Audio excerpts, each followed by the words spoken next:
नमस्कार, आप देख रहे हैं भारत टाइम्स न्यूज और मैं हूं आपके साथ कंचन। सत्संग शब्द चलता है, सत्संगति बहुत प्रसिद्ध है। साधुजनों की संगति, सत्संगति अर्थात अच्छी संगति करना, साधु की परिउपासना करना, उनके वचनों का श्रवण करना सत्संगति होती है। दूसरी बात कि साधु महात्मा हमेशा मिले या ना मिले, तो अच्छी पुस्तकों के पाठन से सत्संगति होती है। आज के समय में टेलीविज़न, मीडिया आदि के द्वारा धर्म गुरुओं का प्रवचन श्रवण किया जाए तो वो किसी रूप में सत्संगत हो सकती है। सत्संगति से कुछ अच्छा सुनने को मिल सकता है। जो आदमी साधुओं के पास आता ही नहीं तो उसे प्रत्यक्ष रूप से साधुओं के वचन को श्रवण करने का लाभ भला कैसे प्राप्त हो सकता है। साधु की परिउपासना से जो अच्छा सुनने को मिलता है वो श्रवण ज्ञान प्राप्ति का अच्छा माध्यम होता है। सुनकर आदमी पाप को भी जानता और पुण्य को भी जानता है। सुनने से ज्ञान की प्राप्ति भी होती है। पुस्तकों को पढ़ने से भी ज्ञान की प्राप्ति हो सकती है, किंतु किसी समय ज्ञान श्रवण करने से ही प्राप्त होता था। आज साहित्य की थोड़ी ज़्यादा सुलभता हो गई है। सुनने से ज्ञान हो जाता है तो क्या है, और उपादेय का विवेचन हो जाता है तो वो विशेष ज्ञान की बात हो जाती है। आदमी को जब विवेक हो जाता है तो वो त्याग करता है, संयम हो जाता है तो फिर आदमी त्याग की दिशा में आगे बढ़ सकता है। त्याग हो जाता है तो फिर संयम की प्राप्ति हो जाती है। संयम हो गया तो कर्मों के आने का रास्ता बंद हो जाता है। फिर तपस्या आदि से पूर्व कर्मों की निर्जरा होती है और स्थिति बढ़ते बढ़ते मोक्ष की प्राप्ति भी हो सकती है। मुंबई शहर में निवास स्थान की दूरी और फिर ट्रैफिक जाम के कारण प्रतिदिन साधुओं की संगति न भी हो तो भी आज के समय में यूट्यूब, सोशल मीडिया, टीवी आदि ऐसे सक्षम माध्यम हो गए हैं कि घर बैठे गाड़ी में बैठे ही प्रवचन का श्रवण कर सकता है। दूर से दर्शन और दूर से श्रवण भी हो जाता है।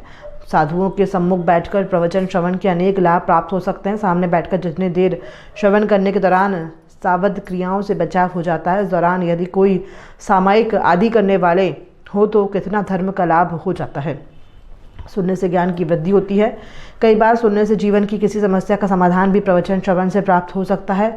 सुनने से कई बार मन में परिवर्तन आते ही जीवन की दिशा व दशा बदल सकती है। सुनने से कभी वैराग्य की प्राप्ति और आदमी संसार को छोड़ अपनी आत्मा के कल्याण में भी लग सकता है।